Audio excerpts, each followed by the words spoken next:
Quality और consistent performance के लिए सिर्फ सिल्वर पंप्स एंड मोटर्स, नाम याद रखना।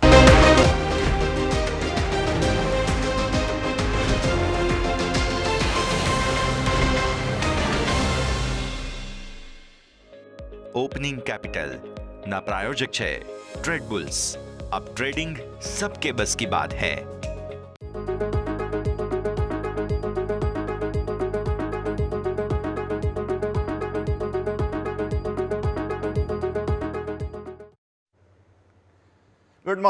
ગુડ મોર્નિંગ સ્વાગત આપનું ઓપનિંગ કેપિટલમાં। હું યશ આપની સાથે। ભારતીય માર્કેટ્સ તૈયાર છે બહુ મોટા ઘટાડા સાથે ઓપન થવા માટે। કારણ છે ઇઝરાયલ અને ઈરાન વચ્ચેનું ટેન્શન અને એફએન્ડો માટેનું એક સરપ્રાઇઝ છેલ્લે જે છે તે સેબી દ્વારા અનાઉન્સમેન્ટ।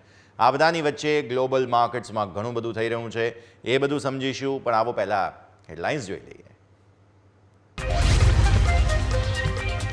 ઈરાન ઇઝરાયલ વોર વચ્ચે ગ્લોબલ માર્કેટ્સમાં ભયનો માહોલ। યુએસ ફ્યુચર્સ મામૂલી નબળાઈ। ગઈકાલે અમેરિકન માર્કેટ્સમાં મામૂલી તેજી સાથેનું જોવા મળ્યું હતું ક્લોઝિંગ।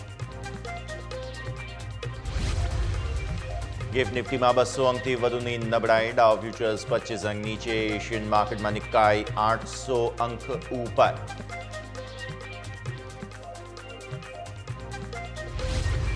ઈરાન ઇઝરાયલ ટેન્શનથી ક્રૂડ ઓઇલમાં ઉછાળો। બ્રેન્ટ 5% વધીને $75 પાર નીકળ્યો।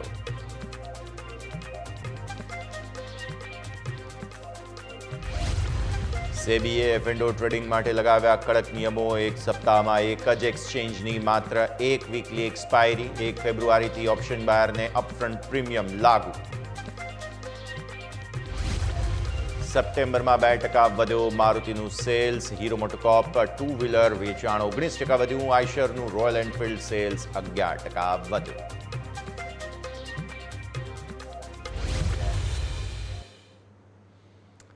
આવો સીધા જઈએ અમારા ઇન્ટરેક્ટિવ વોલ પર, સમજીએ ભારતીય માર્કેટ્સ શું કરવા જઈ રહ્યા છે। ભારતીય માર્કેટ્સ જે છે તે લગભગ 250 પોઈન્ટ આસપાસ ગિફ્ટ નિફ્ટી બતાવે છે આપણને કે ઘટાડો આવી શકે છે। તો આવી સ્થિતિમાં એ જ ઘટાડા સાથેનું જ સેટઅપ પહેલાં તો બનતું જોવા મળી રહ્યું છે।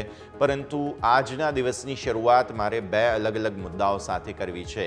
પહેલો મુદ્દો જે એફએન્ડોને લઈને નિયમો આવ્યા છે તેની સાથે જ આપણે કરીએ, કારણ કે 1 દિવસની રજા હતી અને આ જે અનાઉન્સમેન્ટ આવ્યા છે તે 1 દિવસની રજા પહેલાં આવ્યા છે। એટલે ભારતીય માર્કેટ્સ એ સમાચારો પર પણ આજે રિએક્ટ કરવાના છે। એટલે ગ્લોબલ વોર પહેલાં આ જે એફએન્ડોના સમાચારો છે તે તમે જુઓ। ઓપ્શન એક્સપાયરીને દિવસે હવે જો શોર્ટ ઓપ્શન કોન્ટ્રાક્ટ હશે તેના માટે 2% વધુ માર્જિન ફરજિયાત આપવું પડશે। ટોટલ 6 મહત્વપૂર્ણ નિયમો અત્યારે ફિલહાલ નિર્ણયો ઇનફેક્ટ મારે કહેવું જોઈએ કે આવ્યા છે। આ જે બધા નિયમો છે તેમાં ટાઈમલાઈન અલગ અલગ છે, પણ અમુક મહત્વપૂર્ણ નિયમો છે તે 20 નવેમ્બરથી નવા નિયમો તબક્કાવાર લાગુ કરવાનું શરૂ કરી દેવામાં આવશે સેબી દ્વારા। અને ઇન્ડેક્સ ઓપ્શન્સમાં જે બાયર્સ છે તેમની પાસેથી ઓપ્શન પ્રીમિયમ હવેથી ફરજિયાત। અત્યાર સુધી અમુક જે છે તે પ્લેયર્સ એવું આપતા હતા સુવિધા કે ઇન્ટ્રાડે માર્જિન જો તમે ખાસ ખરીદો છો, કોઈ પણ ઓપ્શન બાઇંગ કરો છો તો તેમાં ઇન્ટ્રાડે માર્જિનની ફેસિલિટી હતી, જેમાં તમે જે સ્ટોપ લોસ લગાવ્યો હોય માત્ર તેટલું અને તેટલું જ પેમેન્ટ તમારું જે છે તે કટ થતું હતું। પરંતુ હવે અહીંયાથી અપફ્રન્ટ માર્જિન જે છે તે લેવાનું શરૂ થઈ ગયું છે। ઓપ્શન પ્રીમિયમ અને માર્જિન વધારાના નિયમો જે છે તે ફેબ્રુઆરી 2025થી લાગુ થશે। યાદ રાખો, ઓપ્શન્સમાં જે નિયમો છે તે તો છે, પરંતુ ફ્યુચર્સમાં પણ માર્જિન વધારવામાં આવ્યો છે। એ બહુ મહત્વપૂર્ણ નિર્ણય।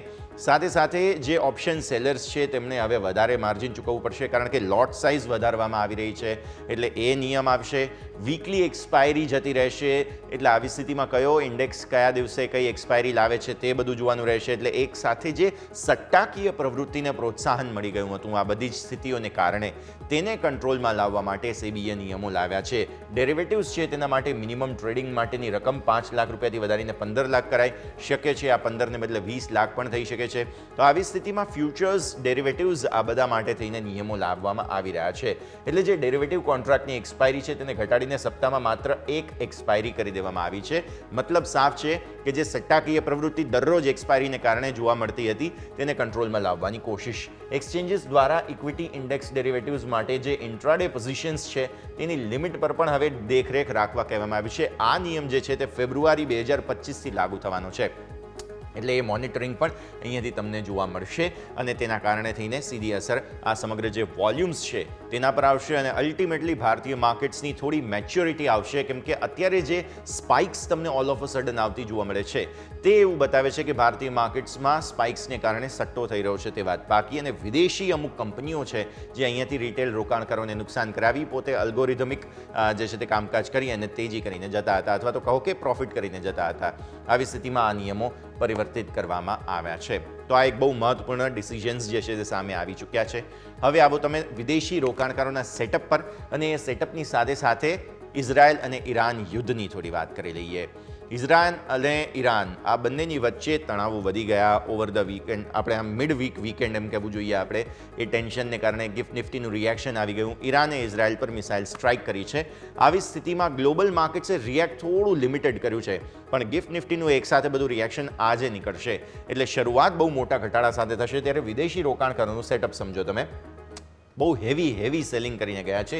કેશ માર્કેટમાં 5,580 કરોડ રૂપિયાની તેઓ વેચવાલી કરીને ગયા છે.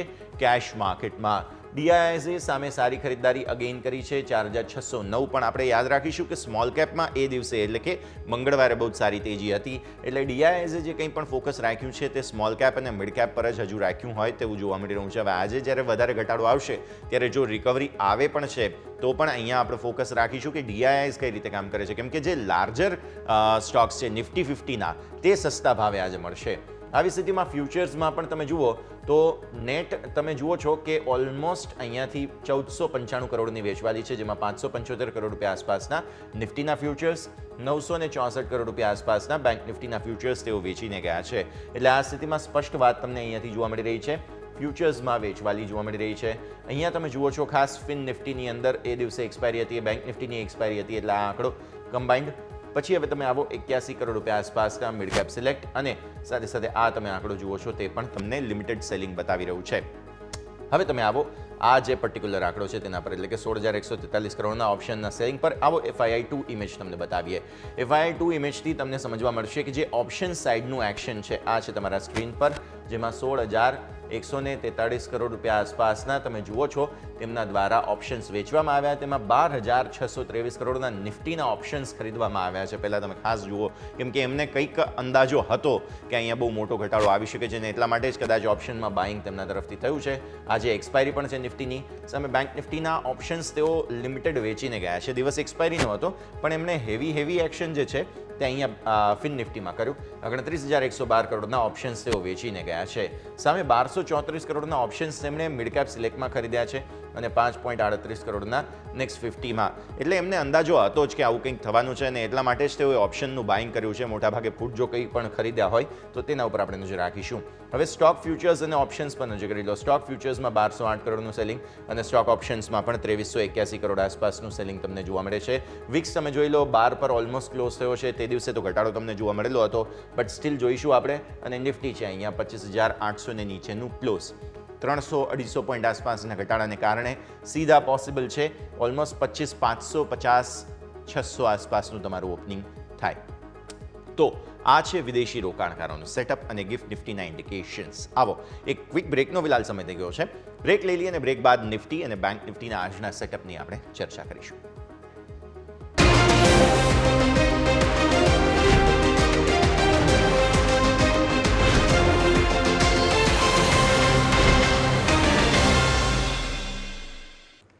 બ્રેક બાદ આપનું સ્વાગત છે. આપણે વાત કરી રહ્યા છીએ આજના માર્કેટના સેટઅપની. હવે આવીએ આપણે નિફ્ટીના ડેલી ચાર્ટ્સ પર. એક મોટું બ્રેકડાઉન તમને ફાઇનલી જે માર્કેટની લાંબી તેજી હતી ત્યારબાદ જોવા મળેલું છે.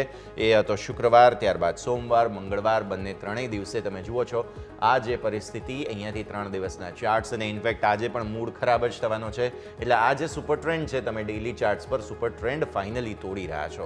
અને આઈડિયલી જ્યારે પણ સુપર ટ્રેન્ડ માર્કેટ તોડે ને એના દિવસે કે એના પછીના દિવસે માર્કેટ એક સપોર્ટ લેવાની કોશિશ હંમેશા કરતું હોય છે તે સ્થિતિ. હવે આ જે ચેનલ તમે જોઈ રહ્યા છો ન્યૂનતમ સ્તરોથી ઓલમોસ્ટ સપ્ટેમ્બરની 7-8 તારીખ આસપાસથી તમે તેજી આવવાની શરૂઆત જોઈ હતી, તે સપ્ટેમ્બરના એન્ડ સુધી ચાલી. પછી તમે અહીંયા રેકોર્ડ બનાવ્યા અને રેકોર્ડ બાદ તમે હવે સેલિંગ આવતા જોઈ રહ્યા છો. તમારો રેકોર્ડ લગભગ 26,250નો હતો. સો 26,250 આસપાસથી તમે જે સેલિંગ આવતા જોઈ રહ્યા છો. આજે આપણે જે છે તે 26,000ને નીચે જે બંધ આવ્યા, ત્યારબાદ આ કેન્ડલ અને આ કેન્ડલ. એટલે હવે આજનું તમારું જે ઓપનિંગ થશે તે પર્ટિક્યુલરલી તમને જોવા મળશે ઓલમોસ્ટ 25,500ની આપણે વાત કરી રહ્યા છીએ. સો અહીંયાથી તમે જુઓ તો 25,500 એટલે કે ઓલમોસ્ટ 800 પોઈન્ટ આસપાસનો ઘટાડો એકાદ 3-4 દિવસમાં તમને જોવા મળી રહ્યો છે. આ 3 દિવસ અને આજે ચોથો દિવસ છે. સો 800 પોઈન્ટ આસપાસના ઘટાડા પછી હવે નિફ્ટીનું રિએક્શન રેકોર્ડ હાઈથી શું હોવું જોઈએ? આઈડિયલી થોડું ગેપ ફિલ કરવાની કોશિશ. એટલે ભારતીય માર્કેટ્સ આમે તમે જુઓ ને તો જેપનીઝ માર્કેટ્સમાં તેજી છે. ઈરાન ઇઝરાયલના સમાચાર બાદ એટલું રિએક્શન નથી. અમેરિકન માર્કેટ્સ પણ સીમિત રિએક્શન આપી રહ્યા છે. યુરોપિયન માર્કેટ્સ પણ સીમિત રિએક્શન આપી રહ્યા છે. તો ભારતીય માર્કેટ્સ પણ જો આજે તમને 25,500 આસપાસ 550 આસપાસ મળે છે તો અહીંયાથી ક્લિયરલી એક વખત ગેપ ફિલ કરવાની કોશિશ કરશે. તો જો એ ગેપ ફિલ કરવાની કોશિશ કરે છે તો ઉપરના સ્તરો પર પહેલાં તો 664, કેમ કે એ જ તમારો સુપર ટ્રેન્ડ છે. એટલે આજના દિવસ માટે પહેલો ઇન્ટ્રાડે રેઝિસ્ટન્સ 646 થાય છે અને એક વખત 646 તમે ક્રોસ કરી જાઓ ત્યારબાદ 796, કેમ કે એ તમારું ગઈકાલનું ક્લોઝ છે 796નું, અને એના પછી 816.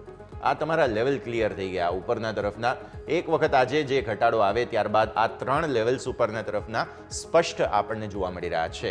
અને ત્યારબાદ તમે જુઓ છો ધીરે ધીરે 900 આસપાસનું રેઝિસ્ટન્સ, કેમ કે ગઈકાલે પણ આપણે જોયું હતું કે લગભગ 25,900 આસપાસથી જ આપણને મંગળવારે નાની રેન્જમાં કારોબાર જોવા મળેલો હતો. તો રેન્જ ક્લિયર થઈ ગઈ તમારી. ઉપરના સ્તરો પર આ લેવલ્સ છે. જો લેવલ તોડીએ છીએ તો નીચે 587 આ 20 દિવસની મૂવિંગ એવરેજ છે. એટલે 587 તો પહેલાં ઓપનિંગ બાદ જાળવી લેવું જોઈએ. પરંતુ જો ફર્ધર સેલિંગ આવ્યું, કેમ કે એફએન્ડોના નિયમ આ તે બધી જ પરિસ્થિતિ, તો આ જે નીચે બ્લેક લાઇન તમે જુઓ છો જે અહીંયાથી શરૂ થાય છે તે લેવલ તમારા માટે મહત્વનું બને. અને એ સપોર્ટ લેવલ થાય છે 25,250, 26,250 થી 25,250, 1000 પોઈન્ટનું કરેક્શન થાય જો અહીંયા ફર્ધર ઘટાડો આવે છે તો. કેમ કે તમારી ઓપનિંગ જે છે એ આ લેવલને આસપાસ થશે. સો અહીંયાનું તમારું જે ક્લોઝ છે ત્યાંથી આટલા નીચે તો ખુલ્લો છો. સ્વાભાવિક એક વખત જો ઉપર આવવાની કોશિશ પણ માર્કેટ કરે છે તો ત્યારબાદ મહત્વપૂર્ણ લેવલ્સ બહુ જ નીચે છે હવે, એટલે ફર્ધર ડાઉનસાઇડ ના ચાન્સીસ બને. પણ જે રીતે ગ્લોબલ માર્કેટ્સ રિએક્ટ કરી રહ્યા છે, થોડું ઉપર આવવાની કોશિશ કરી રહ્યા છે, લાગે છે કે આપણા માર્કેટ્સ પણ એટલો મોટો ઘટાડો નહીં બતાવે. એ પણ જલ્દી ઉપર આવી જશે. બહુ મોટો ઘટાડો આવે ત્યારબાદ પણ એક વખત તો સપોર્ટ લઈ લેશે, કેમ કે આટલા દિવસથી તો ઘટાડો છે જ.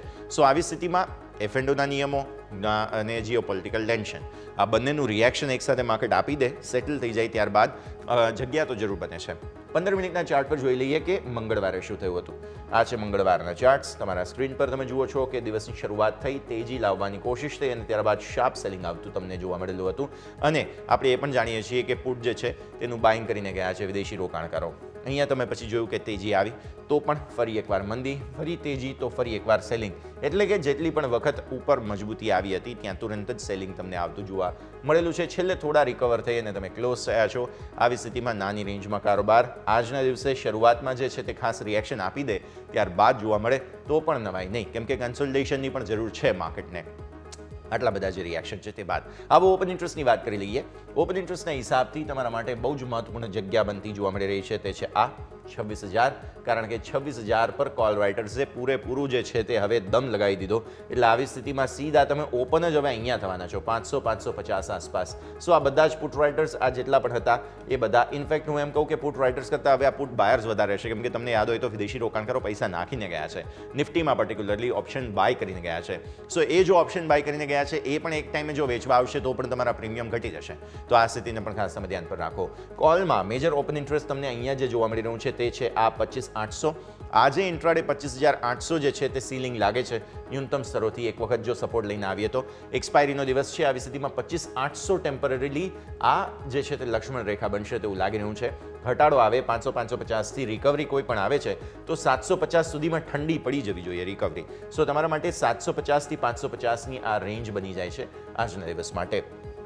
આવો ચેન્જ બતાવી દઈએ. ઓપન ઇન્ટરેસ્ટ ચેન્જના હિસાબથી શું થઈ રહ્યું છે તમે જુઓ છો તે પ્રમાણે આ છે તમારા સ્ક્રીન પર પર્ટિક્યુલરલી 25,800 મેજર ઓઆઈ અહીંયા એડ થયા હતા, પ્લસ 25,600 પર તમે જુઓ અહીંયા પુટનું એડિશન છે. મતલબ સાફ છે કે 25,600ના પુટ જે છે તે અહીંયાથી ખાસ ખરીદવામાં આવ્યા હોઈ શકે. તો આ પરિસ્થિતિ. તો આ છે નિફ્ટીનું સેટઅપ. હવે આવો બેંક નિફ્ટી પર. બેંક નિફ્ટીમાં વધારે ઇન્ટરેસ્ટિંગ સેટઅપ બની રહ્યું છે, કારણ કે ઓલરેડી નિફ્ટી કરતાં બેંક નિફ્ટી જે છે તે વધારે મંદીમાં હતો. તમે ડેઇલી ચાર્ટ્સ પર જુઓ છો એક વખત પોઝ લેવાની કોશિશ કરી પોતાનો જે આ સુપર ટ્રેન્ડ છે અને 20 દિવસની મૂવિંગ એવરેજ છે તે બંનેના કન્જંક્શનથી, અને એ લેવલ થતું હતું 52,777. આ છે તમારા માટેનું લેવલ. આજે તેને નીચે તમે ઓપન થવાના છો. હવે 250 પોઈન્ટ આસપાસ નિફ્ટીનું રિએક્શન છે તો બેંક નિફ્ટી સ્વાભાવિક 500-600 પોઈન્ટ ઘટશે. એટલે આવી સ્થિતિમાં આ જે તમારો ક્લોઝ છે 922નો, ત્યાંથી તમે 52,300 કે 200 એક વખત સમજીએ આપણે 200-250 આસપાસ ઓપન થાવ છો તો અહીંયા પણ પોતાના સપોર્ટ એરિયાને નજીક હવે જતો જોવા મળે છે. અને આ છે 50 દિવસની મૂવિંગ એવરેજ. અને તમને યાદ હોય તો છેલ્લે જે છે ને તે 50 દિવસની મૂવિંગ એવરેજની આસપાસ બહુ ટાઈમ પાસ કર્યો હતો બેંક નિફ્ટીએ. વારંવાર ત્યાંથી ઉપર આવવાની કોશિશ કરી પણ સફળતા ન મળી. થોડું હું પાછળની તરફના તમને ચાર્ટ્સ બતાવવા માંગીશ. ડેલી ચાર્ટ્સમાં તમે જુઓ, આ છે લગભગ સપ્ટેમ્બર અને આ છે ઓગસ્ટ. ઓગસ્ટ મહિનામાં અહીંયા હવે ચાર્ટ નથી વિન્ડોમાં, પણ ઓગસ્ટ મહિનામાં થયું હતું એ કે આ જે 50 દિવસની આ જે બ્લુ લાઇન તમે જુઓ છો, 50 દિવસની મૂવિંગ એવરેજથી વારંવાર સપોર્ટ લેવાની કોશિશ કરી હતી અને પછી ફરી એકવાર તોડી અને પછી ત્યાંથી ઉપર આવ્યા હતા. સો અગેઇન સિમિલર ડિરેક્શનમાં જઈ રહ્યો છે. આજે હવે જો આ 52,200 આસપાસથી જો અટકતા નથી આપણે તો પછી પૂરા ચાન્સ છે કે એક વખત આ લેવલ જે છે 50 દિવસ મૂવિંગ એવરેજ તે તોડીશું અને એ લેવલ થાય છે 51,929. એટલે ઉપરના સ્તરો પર તમારા લેવલ ક્લિયર થઈ ગયા ફરી એકવાર 52,777ના, કેમ કે એ તમારું ક્લોઝ છે અને એ જ ચેલેન્જ બની ગયું છે. 52,200ની ઓપનિંગથી આ તૂટવાના બહુ ચાન્સીસ તો છે જ, કારણ કે બહુ નજીક છે, બહુ દૂર નથી. તો આવી સ્થિતિમાં એ બહુ મહત્વપૂર્ણ લેવલ થતું જોવા મળશે. બેંક નિફ્ટીમાં વાઇલ્ડ સ્વિંગ્સ આવશે તે વાત પાકી. આવો હું તમને હવે બતાવી દઉં 15 મિનિટના ચાર્ટ્સ. 15 મિનિટના ચાર્ટ્સમાં તમને જોવા મળશે કે કોશિશ પૂરી થઈ છે. જુઓ, બેંક નિફ્ટીમાં બાય ઓન ડિપ્સ માટે જેટલા પણ ઘટાડા આવ્યા, સરસ ખરીદદારી આવી હતી અને ટ્રેન્ડ પકડી રાખ્યો. જુઓ, પછી સેલિંગ એટલું હેવી નથી. અહીંયા પણ દિવસની શરૂઆત થઈ, સારી મજબૂતી હતી. જે કંઈ પણ શાર્પ રિએક્શન આવ્યું ત્યારબાદ ફરી એકવાર ખરીદદારી આવી ગઈ હતી. અહીંયા પણ તમે જુઓ તો ખરીદદારી આવે છે.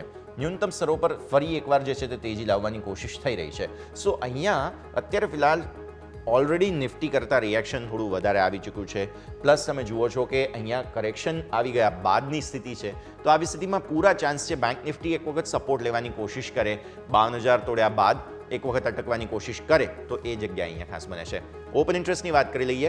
ઓપન ઇન્ટરેસ્ટના હિસાબથી તમને જોવા મળશે અહીંયાથી ખાસ મેજર ફાઇટ જે છે તે એક્સપાયરી પછી હવે તમને જોવા મળી રહી છે તે આ લેવલ છે અને એ છે 53,000.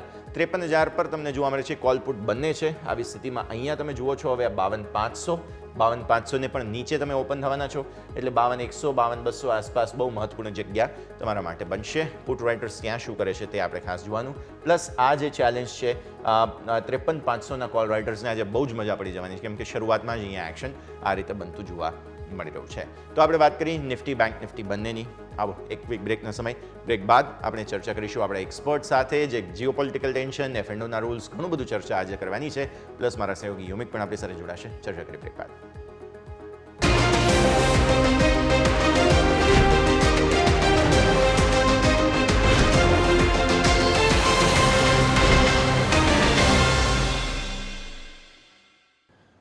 બ્રેક બાદ આપનું સ્વાગત છે. ભારતીય માર્કેટ્સ જે છે તે ઘટાડાના સંકેત તો બતાવી રહ્યા છે. થોડો ગિફ્ટ નિફ્ટી રિકવર જરૂર થયો છે. તો હવે એક વખત જોઈશું આપણે કે કયા પ્રકારનું રિએક્શન આવે છે. પણ આવો આગળ વધીએ. કુંવરજી ગ્રુપના રવિ દિયોરા આપણી સાથે. રવિ, સ્વાગત. સૌથી પહેલાં તો ગુડ મોર્નિંગ સર. બહુ વધુ રિએક્શન જે છે તે ભારતીય માર્કેટ્સે આપવાનું છે. એમાં પણ એક દિવસની રજા બાદ ઓપન થઈ રહ્યા છીએ. એક્સપાયરીનો દિવસ સાથે નિફ્ટીનો, એટલે એકદમ અઘરું છે આજના દિવસે. પહેલાં તો ઓપનિંગ સર જીઓપોલિટિકલ ટેન્શન તેના રિએક્શનથી કરો, કેમ કે અમેરિકન માર્કેટ્સ થોડા લિમિટેડ રિએક્શન આપી રહ્યા છે. જાપાનીઝ માર્કેટ્સને કોઈ ટેન્શન છે નહીં, યુરોપિયન માર્કેટ્સ પણ લિમિટેડ છે. તો પોસિબિલિટી એ સમાચારને લઈને એ છે કે ભારતીય માર્કેટ્સ રિકવર થાય. પણ આપણે ત્યાં એફએન્ડોના જે સમાચારો આવ્યા એનું પણ રિએક્શન ભારતીય માર્કેટ્સે આજે આપવાનું છે. તો પોસિબલ છે કે ફર્ધર સેલિંગ કદાચ આવતું જોવા મળે, કેમ કે હવે બધાએ પોતપોતાની પોઝિશન્સને એ રીતે એડજસ્ટ કરવાની છે આગળના નવા નિયમોના હિસાબથી. તો આ સ્થિતિને પણ સમજાવો સર. બંનેની એક સાથે ચર્ચા કરીએ. Good morning. Good morning. પહેલા તો આપને અને તમામ દર્શકોને નવરાત્રીની શુભકામનાઓ. અને આઈ થિંક આજે નવરાત્રીનો પહેલો રંગ યલો હોય છે, પણ આજે રેડ રંગ માર્કેટને લાગવાનો છે. આઈ થિંક એ ઘણા લોકો વિચાર કરી રહ્યા હતા કે ઇન્વેસ્ટમેન્ટ કરીએ પણ લોઅર લેવલ મળે, તો આજે નવરાત્રીના પહેલા દિવસે લોઅર લેવલ પણ મળી રહ્યું છે. મારા હિસાબે આ એક નીચર છે. મીન્સ કે જો એફએન્ડો રેગ્યુલેશન્સની વાત કરીએ તો આ સર્ક્યુલર ઓલરેડી 3 મહિનાથી બધા બ્રોકર અને સાથે સાથે સેબીની વેબસાઇટ પર પણ આ કન્સલ્ટેશન પેપર ઓલરેડી એમને મૂકી દીધું હતું. ટોટલ 7 નિયમો હતા. એ 7માંથી એક નિયમ એમને નથી લીધો, એ છે કે જે સ્ટ્રાઇક પ્રાઇઝીસ છે એને લિમિટ કરવાનો જે નિર્ણય છે, 50 સ્ટ્રાઇક પ્રાઇઝનો એમનો એક કન્સલ્ટેશન પેપરમાં ઉલ્લેખ હતો કે 25 નીચે 25 ઉપર એમ 50 સ્ટ્રાઇક પ્રાઇસ છે લિમિટ કરી દઈશું. પણ એ એક નિર્ણય નથી આવ્યો. આઈ થિંક કે બાકી 6 નિર્ણય આવી ગયા છે. 20 નવેમ્બરથી જે મહત્વના નિર્ણયો છે 3 છે એ 20 નવેમ્બરથી લાગશે.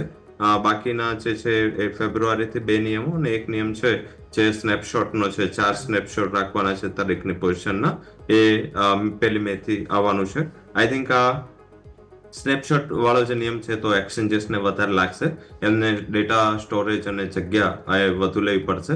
તો આઈ થિંક અનંતરાજ જેવી કંપનીઓ છે જે ડેટા સેન્ટર, ડેટા સ્ટોરેજ ધરાય છે, એ લોકો માટે તો આ પોઝિટિવ છે, કારણ કે ઘણો મોટો ડેટા, આટલા મોટા ક્લાયન્ટ વર્ક, 15 કરોડ ડીમેટ એકાઉન્ટના દરરોજના 4 સ્નેપશોટ, એ મીન્સ કે આઈ થિંક આ એક ઘણું મોટું કહી શકાય.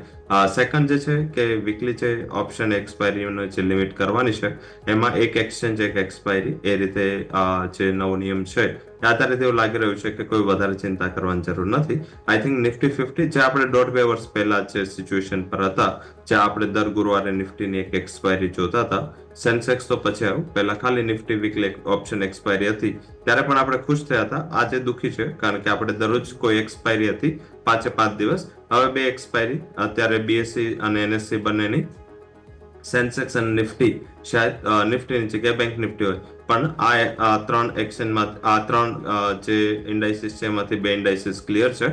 શાયદ લાગી રહ્યું છે કે આને લઈને એમસીએક્સ ને પણ બેનિફિટ થશે, કારણ કે જે પણ લોકો ઓપ્શન પર પોતે વોલ્યુમ કરી રહ્યા હતા એ લોકો અત્યારે કોમોડિટી ઓપ્શન પણ સારા એક્ટિવ છે. Crude, natural gas, gold, silver, આ 4 ઓપ્શન અને હવે કોપર, આ 5 કોમોડિટીના ઓપ્શન ઘણા બધા એક્ટિવ છે, તો લોકો ત્યાં શિફ્ટ થશે.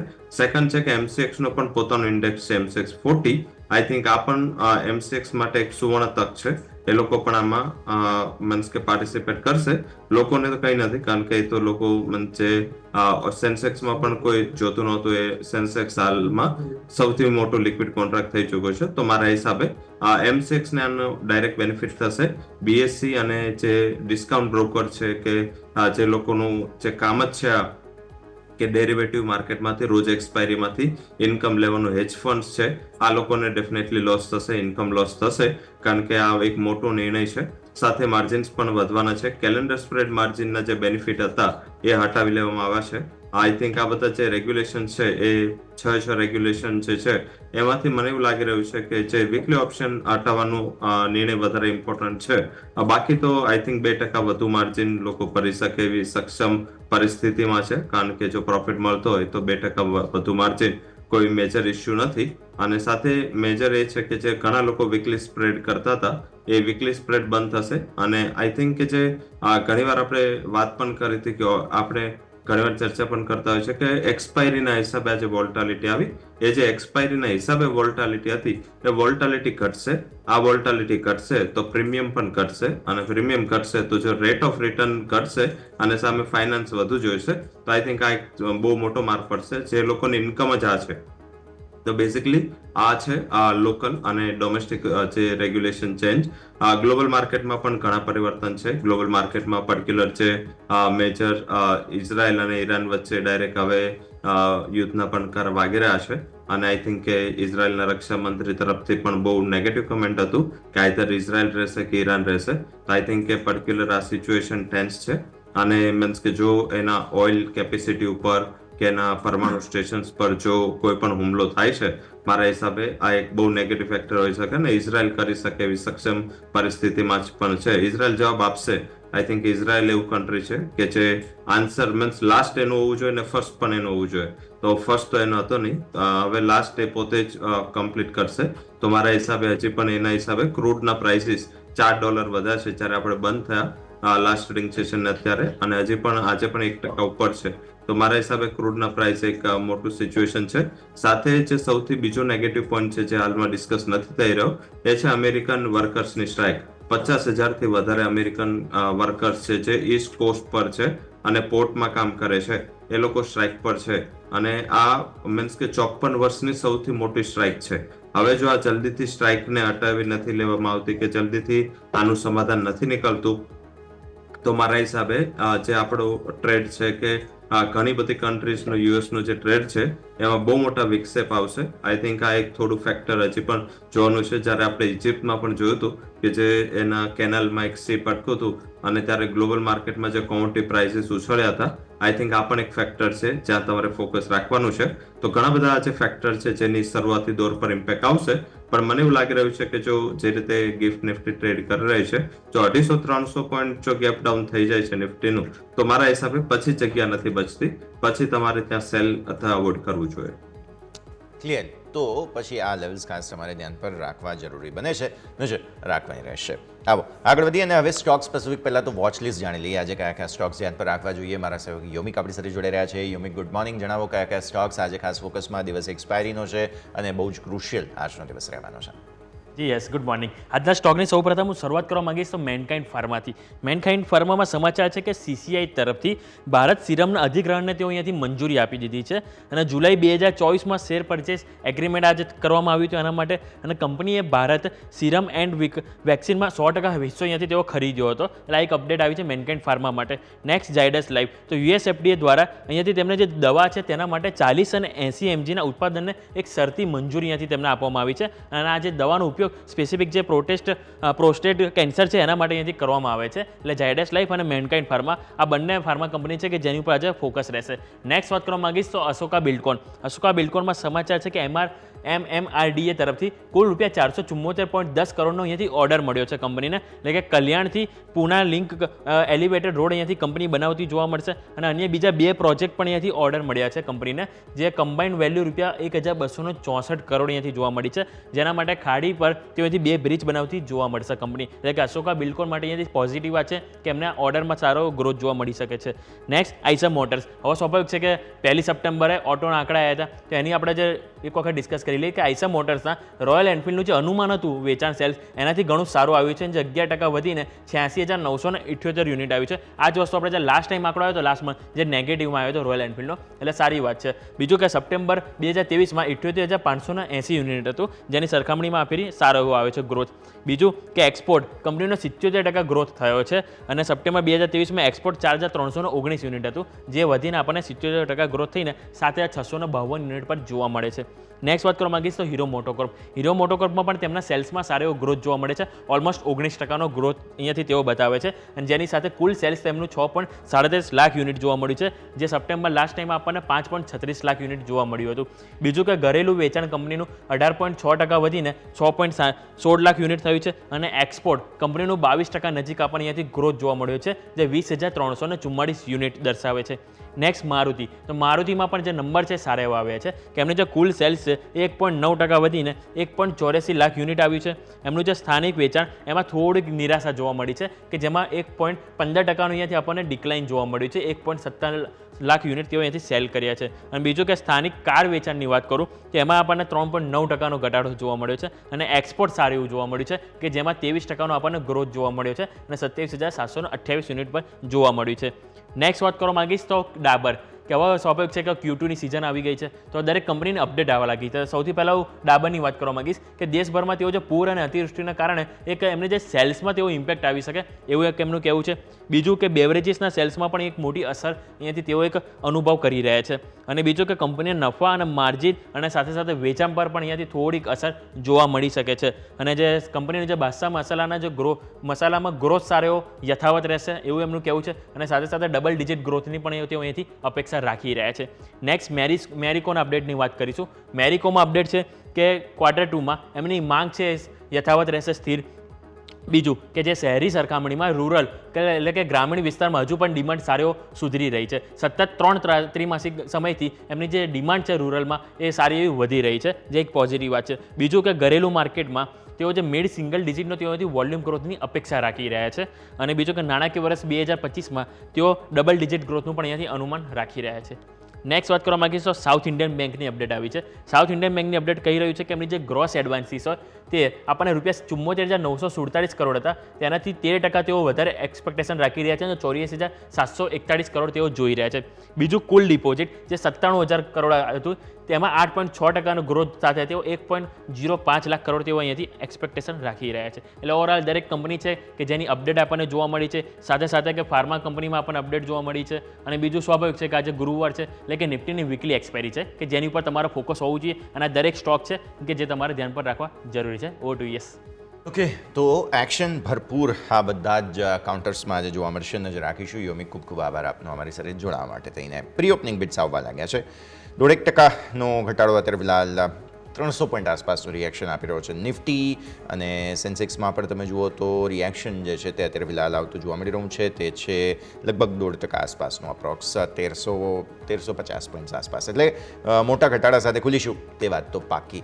આગળ વધીએ અને હવે પ્રી ઓપનિંગના બિટ્સ આવવા લાગ્યા છે. તો રવિ, તમારા પાસેથી જાણી લઈએ આજના રેકમેન્ડેશન્સ, કયા કયા સ્ટોક્સ આજે તમારા વોચ લિસ્ટમાં અને માર્કેટમાં મોટો ઘટાડો જ્યારે આવી રહ્યો છે, ઓપોર્ચ્યુનિટી ક્યાં જોઈ રહ્યા છો, નજર કરીએ.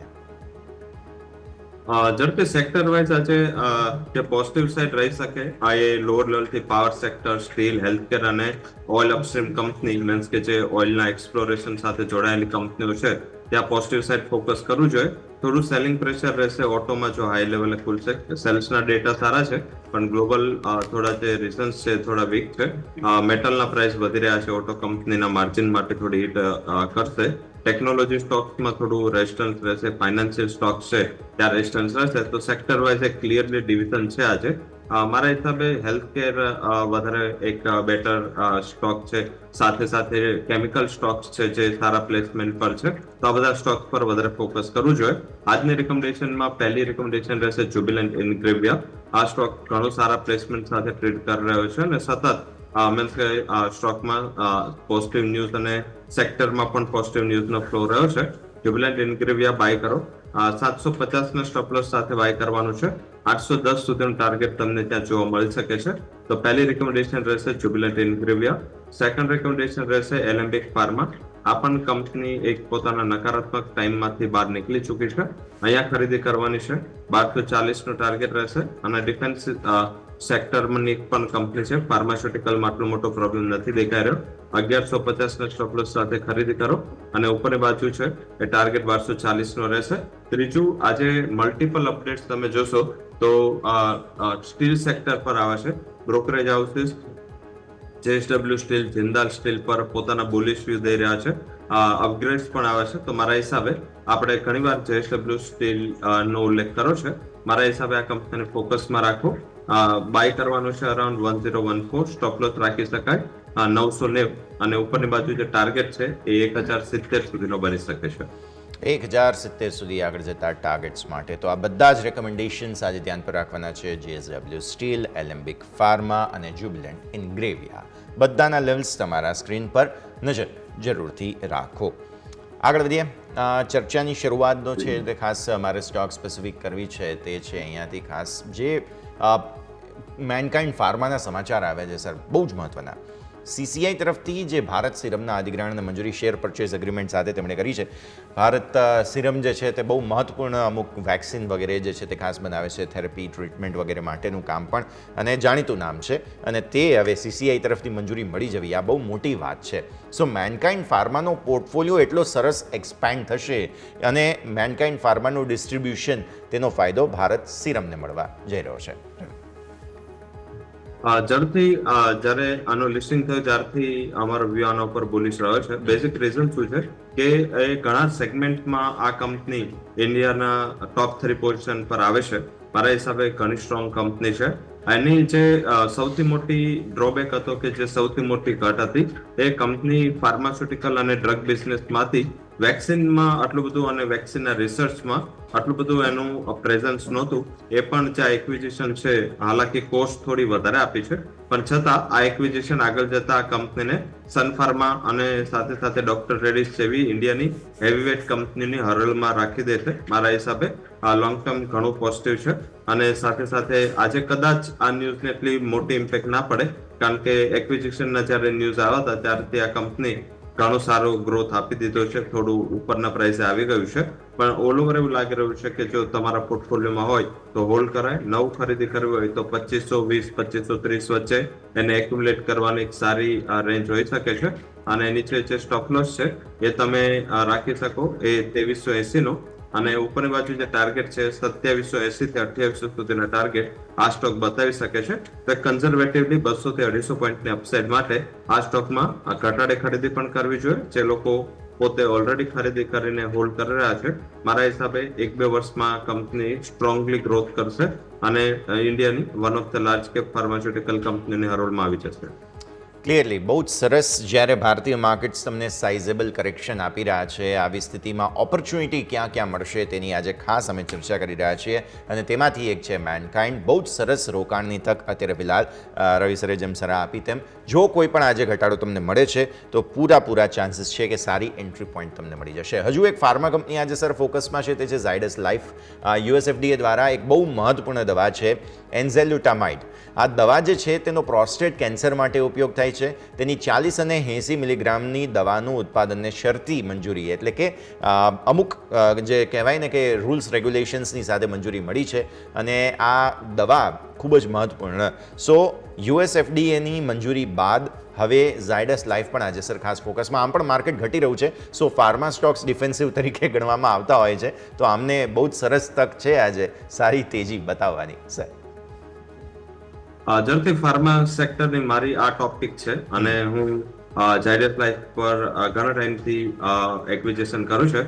કોવિડના આગલા મહિને, મીન્સ કે કોવિડ જે માર્ચમાં આપણે લોકડાઉન આવ્યું, મેં ફેબ્રુઆરીમાં આને મારા પોર્ટફોલિયોમાં એડ કર્યું હતું. આઈ થિંક હજી પણ એ મારા પોર્ટફોલિયોમાં આને હોલ્ડ કરું છું. આ એક ઘણી સ્ટ્રોંગ કંપની છે, અને સાથે સાથે જે એને રેમડેસિવિર છે એ જે ઘણા વર્લ્ડના પાર્ટ્સમાં એને પહોંચાડી હતી, અને ઘણી બધી કન્ટ્રીઝની જ્યાંની જનરેશન, ત્યાંના લોકોની જે લાઈફ સેવિંગમાં ઘણું મોટું યોગદાન ઝાયડસનું છે.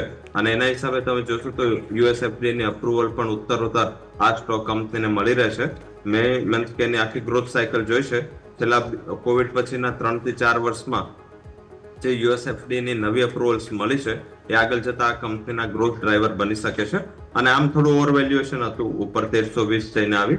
હવે મારા હિસાબે આ ઘટાડો આવ્યો છે 25%નો, એક સારી ખરીદીની તક છે. આ પણ એક પોર્ટફોલિયો સ્ટોક છે. 1030 નો બેઝ બનાવીને સ્ટોક ચાલી રહ્યો છે. એ જ સ્ટોપ લોસ થી પોર્ટફોલિયોમાં લો. ઉપરની બાજુ મને એવું લાગી રહ્યું છે ફરીથી 1220 અને 1340 સુધીના ટાર્ગેટ આ સ્ટોક આપી શકે છે. ક્લિયરલી તો જુઓ, ભારતીય માર્કેટ્સ હવે ઓપન થવા તૈયાર છે. પ્રી ઓપનિંગનું સેટલમેન્ટ એમ કહે છે કે 350 પોઈન્ટ આસપાસનો ઘટાડો. બેંક નિફ્ટી આપણે જે વાત કરી હતી 52300 આસપાસ એક્ઝેક્ટ એ લેવલ પર સેટલ થયું. નિફ્ટીનું થોડું રિએક્શન વધારે છે, એટલે ઓપન થયા બાદ સેટલ થઈ જશે. પણ સરપ્રાઇઝ એ છે કે આટલા મોટા ઘટાડામાં પણ ઓએનજીસી ઉપર છે, 1% ઉપર છે. સ્ટોક પ્રી ઓપનિંગના સેટલમેન્ટમાં 295 પર છે, ક્રૂડના ભાવને કારણે ઓબ્વિયસલી. મેટલ સ્ટોક્સ હજુ પણ GSW steel flat two positive અને ડોક્ટર રેડ્ડીઝ, એટલે 3 સ્ટોક નિફ્ટી 50ના લીલા નિશાનમાં છે. બધા લાલ નિશાનમાં નથી, પણ સેક્ટોરિયલ ઇન્ડેક્સ બધા લાલ નિશાનમાં. આ છે પ્રી ઓપનિંગનું સેટલમેન્ટ. આવો ક્વિક બ્રેકનો ફિલહાલ સમય થઈ ગયો છે. બ્રેક બાદ આપણે આ પ્રી ઓપનિંગના સેટલમેન્ટ પર આગળ ચર્ચા યથાવત રાખીએ.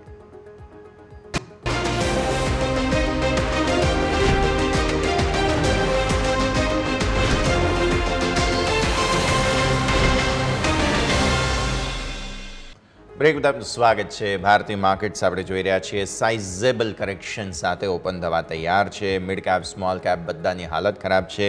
નિફ્ટીના ટોપ લૂઝર્સમાં બીપીસીએલ, સ્વાભાવિક ક્રૂડના ભાવો વધવાની અસર અહીં આવતી જોવા મળશે. 4% નીચે.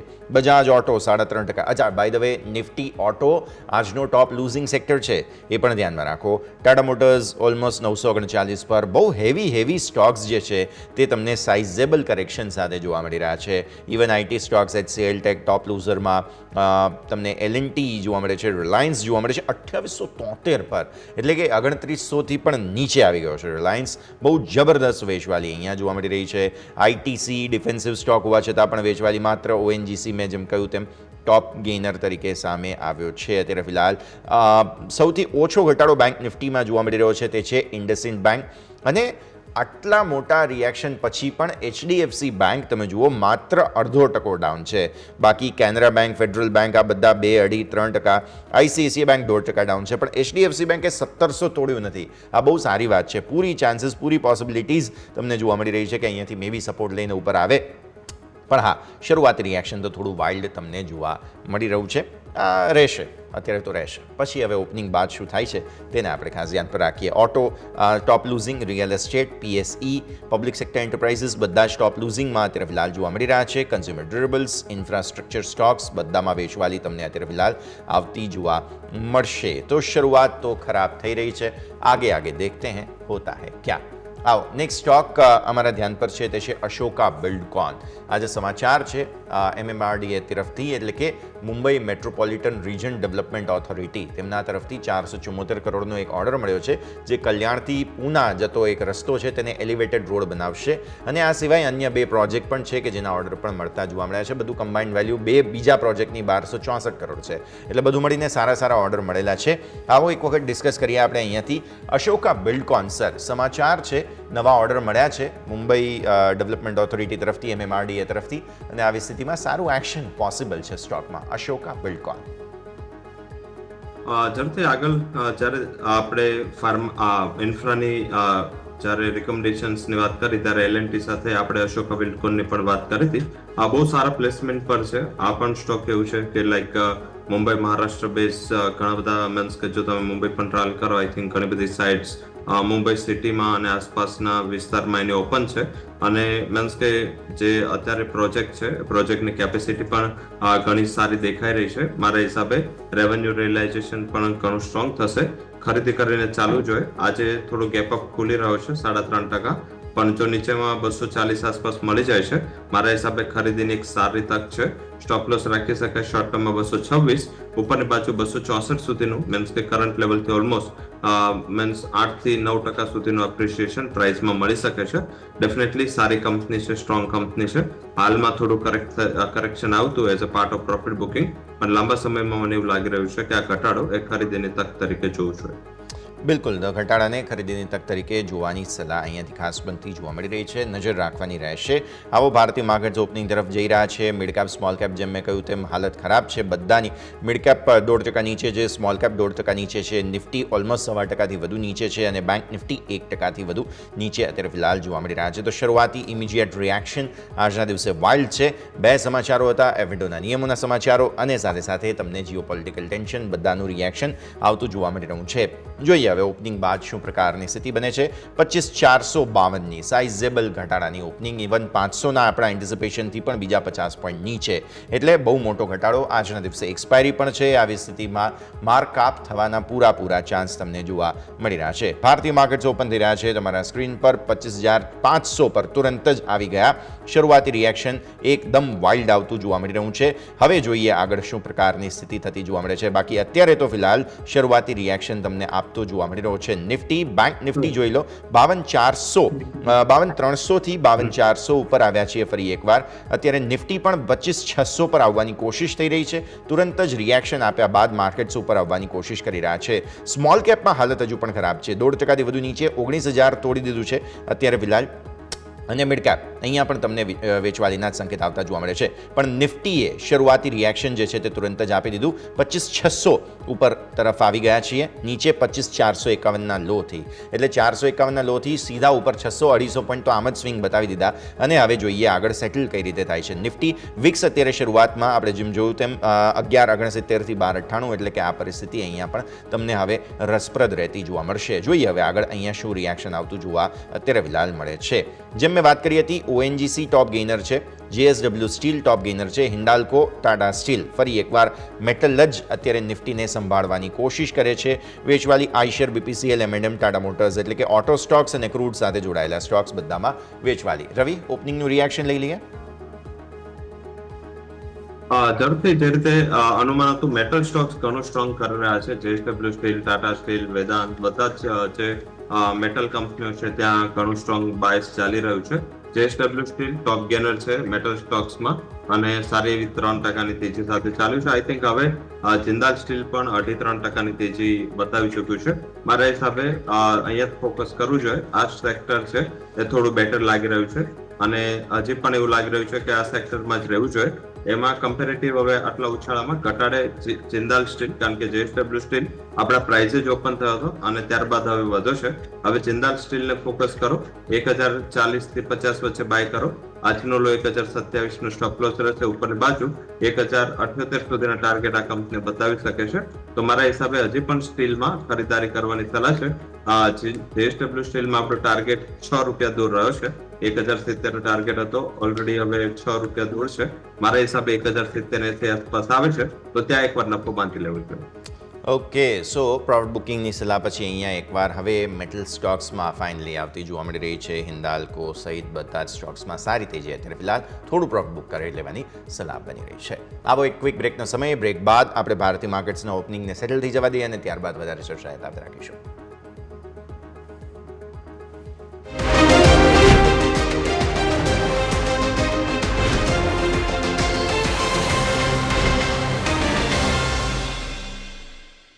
બ્રેક બાદ સ્વાગત. નિફ્ટીએ જે રેકોર્ડ શુક્રવાર અથવા તો કહો કે પાછલા ગુરુવારે બનાવ્યા હતા 26,277 આસપાસ, ત્યાંથી આજે દિવસના ન્યૂનતમ સ્તરો 25,451, એટલે કે લગભગ 850 પોણા 900 પોઈન્ટ આસપાસનો ઘટાડો આવી ચૂક્યો છે.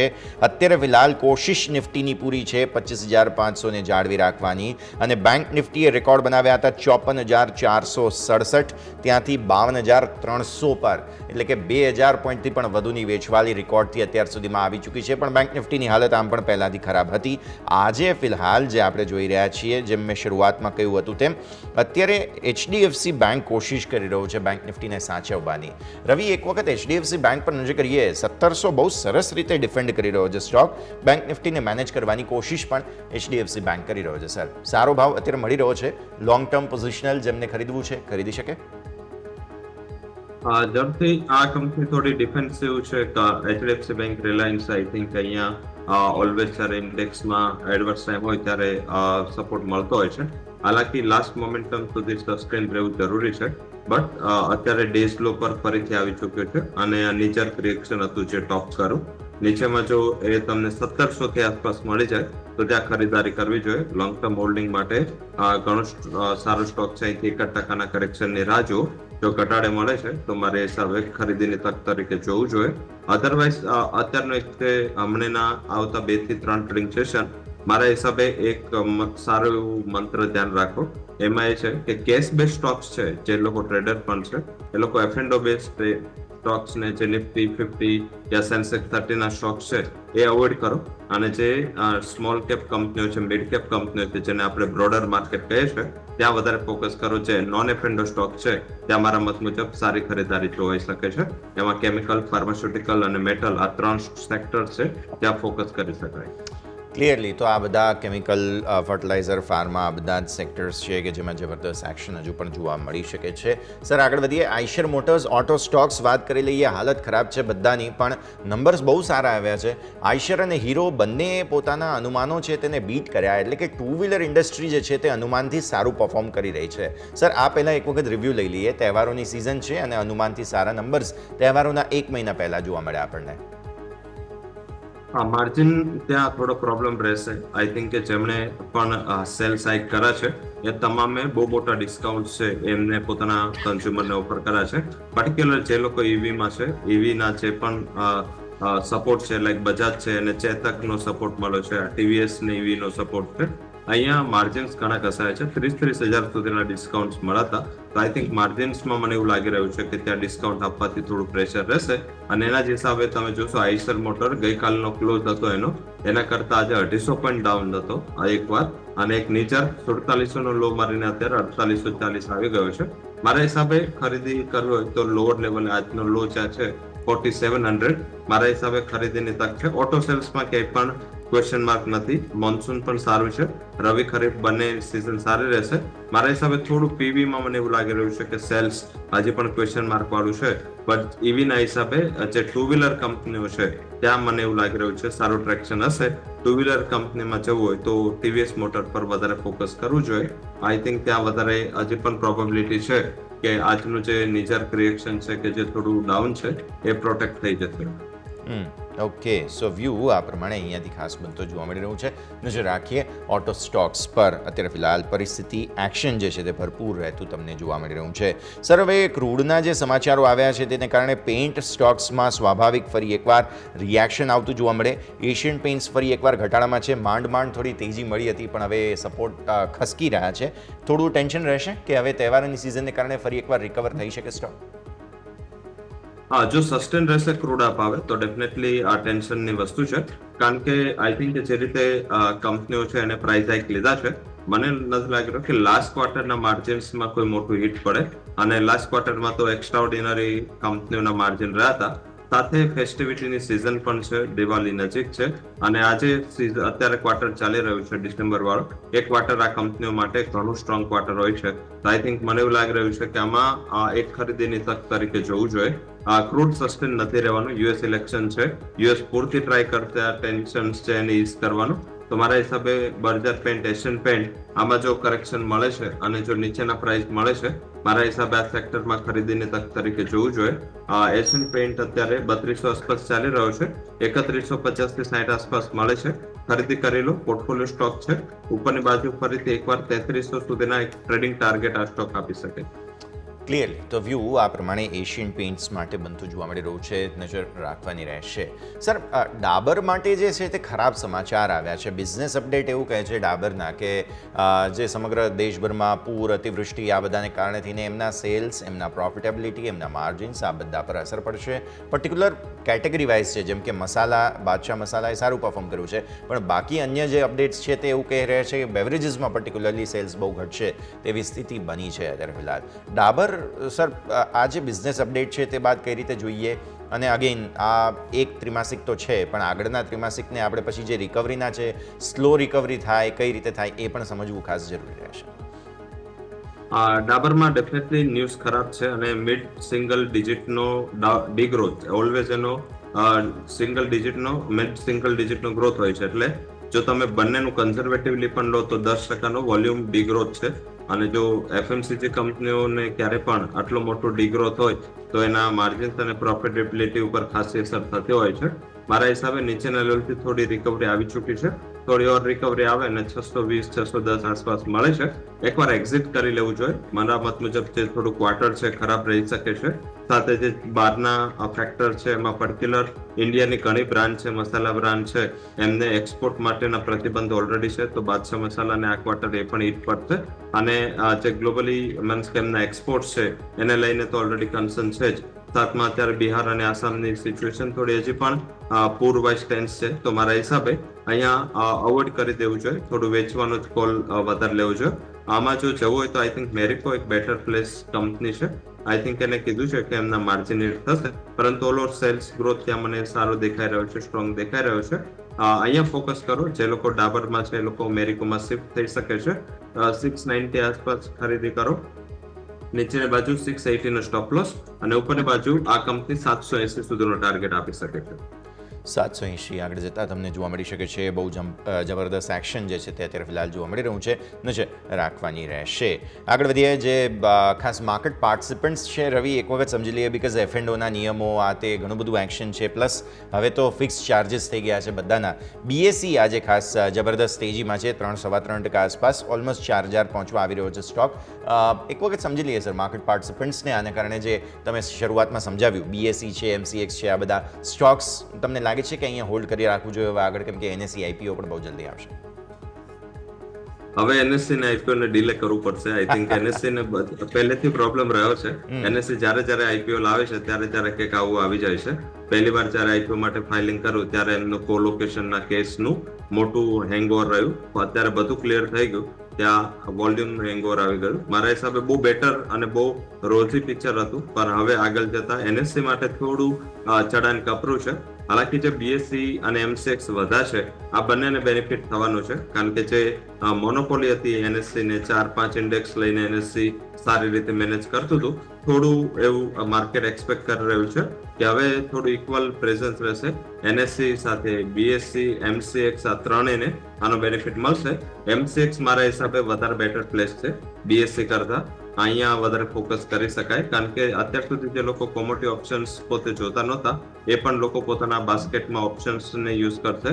સેકન્ડલી કે MSCI જે એનું MCX નું જે એક્સચેન્જ છે એ પણ મારા હિસાબે એક્ટિવ થશે, તો તમે થોડું 3-1 મહિનાનો આઉટલુક રાખી MCX ને ફોકસ કરો. ક્લિયર, MCX પર ફોકસ કરવું જોઈએ. હવે 2-3 મહિનાના વ્યૂના હિસાબથી બહુ જબરદસ્ત એક્શન અહીંયા પોસિબલ જોવા મળી રહ્યું છે, નજર રાખવાની રહેશે. અને આ સરે સર સમય થઈ ગયો છે રજા લેવાનો, જેટલી આપણે ચર્ચા કરી આપના ડિસ્ક્લોઝર્સ. જે પણ સ્ટોક અને ઇન્ડેક્સ વિશે ચર્ચા કરી છે ત્યાં મારી કોઈ પણ પોઝિશન નથી. આપણે NSE વિશે પણ ચર્ચા કરી, ઓફ માર્કેટમાં પણ મારી કોઈ પોઝિશન નથી. ઘણા લોકોની ઓફ માર્કેટમાં પોઝિશન છે, તો કદાચ કંપની અને ક્લાયન્ટ્સની ઓફ માર્કેટમાં આમાં પોઝિશન હોઈ શકે છે. મીન્સ કે બાકી જોઈએ તો ફાઇનાન્શિયલ એડવાઇઝર સાથે એકવાર તારી ફાઇનાન્શિયલ કેપેબિલિટી અને કન્ડિશન માટે તમે એકવાર ચર્ચા કરી શકો છો. જે પણ રિકમેન્ડેશન છે ત્યાં પર્સનલ કોઈ પણ પોઝિશન નથી. બિલકુલ સર, ખૂબ ખૂબ આભાર આપનો અમારી સાથે જોડાવા માટે અને આ સમગ્ર ચર્ચામાં ભાગ લેવા માટે. Thank you sir. ભારતીય માર્કેટ્સે રિએક્શન આપી દીધું છે. અત્યારે ફિલહાલ 1.5% આસપાસ, 1.25% આસપાસના ઘટાડા બાદ 0.5% આસપાસનો ઘટાડો, 200 પોઈન્ટ હજુ પણ ઘટાડો છે. પણ તમે સમજો કે ડેઝ લો જે તમારા બન્યા ત્યાં તમે બીજી વખત ગયા નથી, શાર્પ બાઉન્સ બતાવી દીધો. એક્સપાયરીને દિવસે પૂરું મેનેજ કરવાની કોશિશ નિફ્ટીને થઈ રહી છે. 25,451 ડેઝ લો બની ગયા છે, લગભગ 25,500 પછી એકે વખત તોડ્યું નથી. બેંક નિફ્ટી પર તમે જુઓ તો એક વખત 52,300 આસપાસથી પછી ફરી એકવાર નીચે જરૂર આવ્યા છે.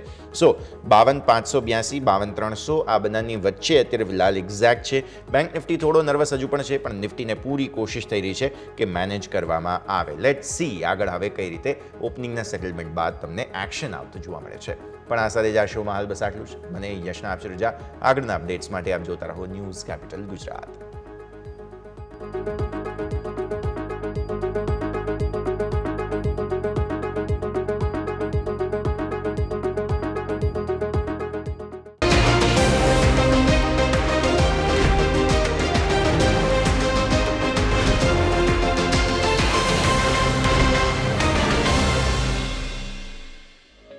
ओपनिंग कैपिटल ना प्रायोजक है ट्रेड बुल्स.